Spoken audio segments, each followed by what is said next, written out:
За юу яцгаанда манайхаа. Тэгэхээр бид өмнөх бичлэгүүд дээр эхний 4 бүлгийн талаар ярилцсан бол одоо комик номын сүүлийн 2 бүлгийн талаар ярилцахаар бэлдээд байна. Тийм учраас шууд комик ном руу орцгоё.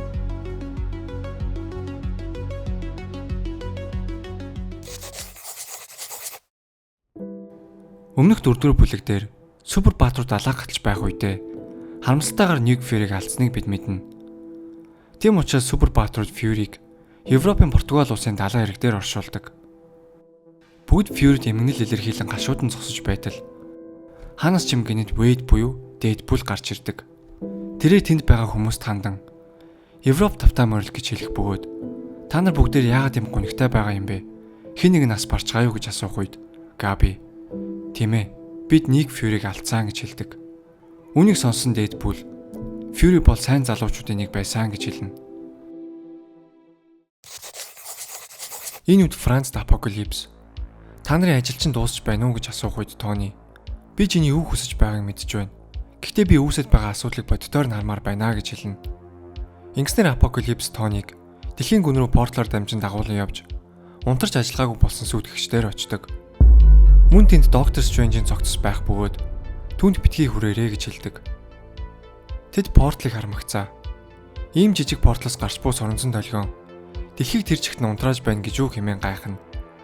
Энэ үед Рид Ричардс миний таамаглалаар тэнд неутронод байгаа бөгөөд тэндээс тогтмол соронзон долгион ялгарч байгаа байж магадгүй хэмээн хэлдэг. Тони Старк үүнийг сонсоод наа чинь харин маш боломжтой онол байна шүү. Чамд хэрэг хугацаа хэрэгтэй вэ хэмээн апокалипсээс асуухад надад цаг минут бүр чухал байна хэмээн хэлдэг. Үүнийг сонсоод Тони Старк би өөрийгөө сорих дуртай шүү хэмээн хэлнэ. Энэ үед Португалд Питерийн охин Мэй болон Даниг тэднэртэй хамт явж болохгүй гэж хэлдэг. Харин Дэдпул хажуунаас нь шургаж орж ирснээ. Агуу их үүрэг хариуцлага гэдэг чинь чиний зүйл үсттэй. Хэрвээ хүүхдүүдээ энд орхих юм бол их л хариуцлагагүй зүйл болох бах таа гэж хэлдэг. Тэгэхэд дүүм хэрвээ охтууд биднэрт сануулаагүй байсан бол бид Ghost Rider-уудад бүгдээрээ алуулах байсан шүү хэмээн сануулдаг.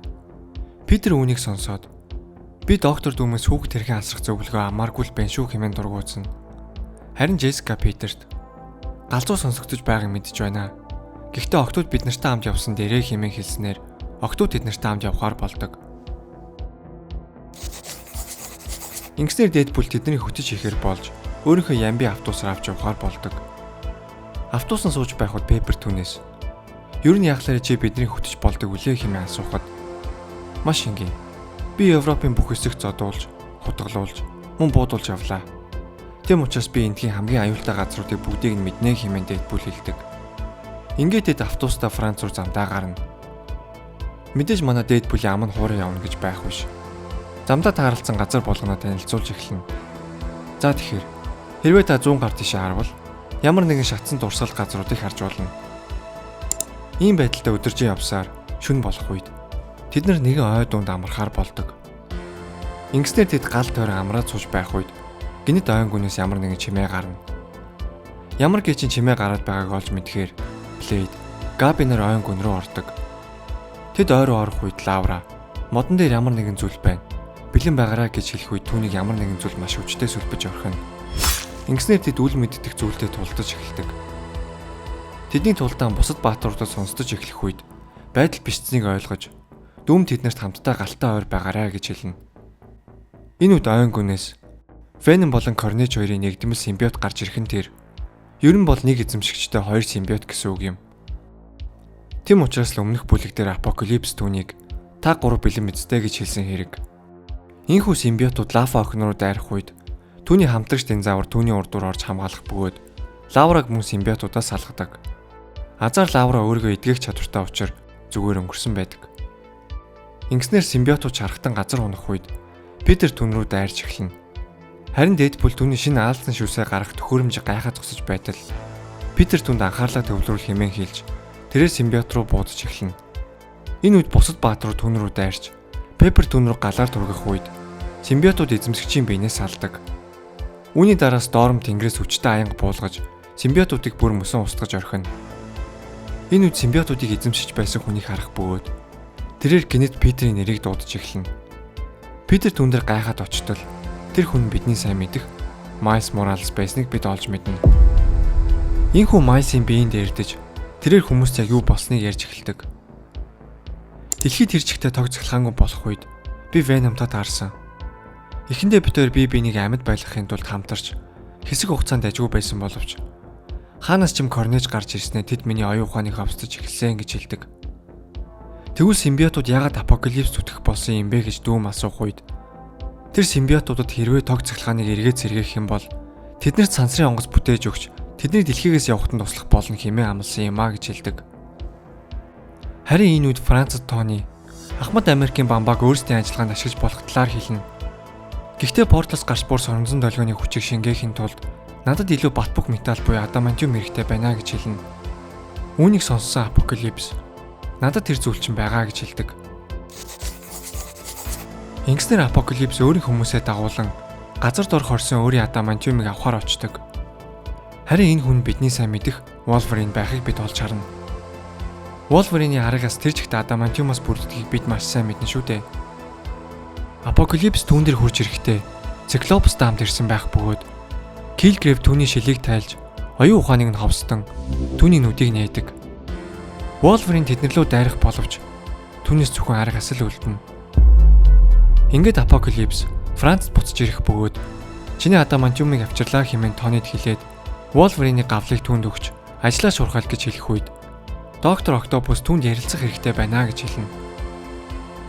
Тэд лабораториос гарч ирээд Доктор Октопус түүнд бидний төлөвлөгөө нэгэн том алдаа байна гэдгийг хэлж мөн апокалипс сүдгэгчийг зүгээрчдийн сэрэхээс гадна түүний биеинд өөрийн оюун ухаанаа шилжүүлэх гэж байгааг бид олж мэднэ. Тийм учраас Октопус түүнд хэрвээ чи өөрийн оюун ухаанаа сүдгэгчийн бэрүү шилжүүлэх юм бол чиний хуучин чадвар буюу порталын чадвар чинь арилах магадaltaй учраа дэлхийн гүнээс гарч чадахгүй юм биш үү хэмээн асуух бөгөөд мөн тэндээс гарах ганцхан арга бол дэлхийг тэр чигт нь устгах шүү дээ гэж хэлдэг. Хариуд нь апокалипс. Тийм ээ. Тэр чинь тэгээ тийм сүртэй асуудал юм уу гэж асуудаг.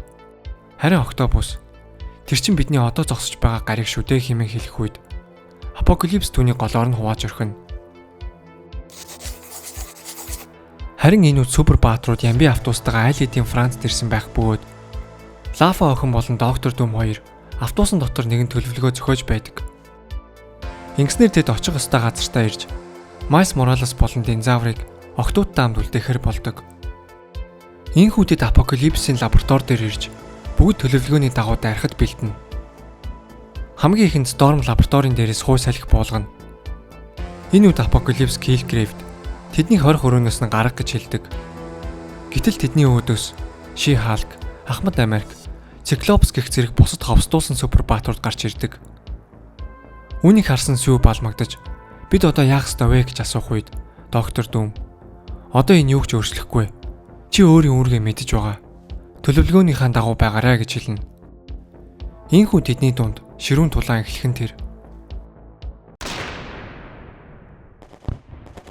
Wait. Яасан бэ? Джейс Люкээр төлөвлөгөөний дагуу Килгрэвийг ухаан алдуулах ёстой байсан шүү дээ. Оо, би та нарын төлөвлөгөөг сонсоогүй. Би ч автобус жолоодж ирсэн шүү дээ. Ийхүү Дэдпул Килгрэвийг алснаар ховстуулсан супер баатрууд буцаад ирүүл ухаантай болдог. Ингээд баатрууд апокалипс дээр очих үед одоо та нарын хэрэг байхгүй. Би үүнээс цааш өөрөө аргалж чадна гэж хэлээд портал нээж дэлхийн гүн рүү явахыг оролдох үед түүний супер хүч гинэд ажиллахгүй байх нь тэр. Энэ үед Сүү гарч ирснээр апокалипсийн тархинд өөрийн жижиг хамгаалтын бүрхүүл үүсгэсэн байх бөгөөд энэ апокалипсийн оюун ухааныг өөрийн чадвараас нь төр зүр салгасан байдаг. Энэ Лафа охин болон Дүүм хоёрын автобусанд яриад байсан төлөвлөгөө байсан хэрэг. Үүний дараа Вагнер телепорт хийж апокалипсийн хамгаалт болон хуйгийг нь тайлж авахд Влад буюу вампир түүний араас гинэт гарч ирэн түүний хүзүүнээс хадж орхино. Учир нь юу вэ гэвэл тулааны үеэр доктор Дүм Владад апокалипсийн жигэн төлөвлөгөөг хэлсэн байдаг. Энэхүү өөрийн чадвараа алдсан апокалипс жирийн нэг вампир болон хувирах үед Блэд гарч ирэн тэр хоёрыг хамт хөнөөж орхидог. Тэдний төлөвлөгөө амжилттай биелсэн учраас Вагнер Магнетог буулган авчирч мөн Сүү болон Пеппер өөрсдийн нөхрүүдтэйгээ уулзах бөгөөд мөн бусад олзлогдсон баатруудтай хамтдаа гэртээ арихаар явж уг Dark Ages comic маань төгсдөг. Хэрвээ бичлэг таалагдсан бол лайк болон subscribe дарж манай сувгийг дэмжээрэй. Дараагийн бичлэгээр уулзцгаая.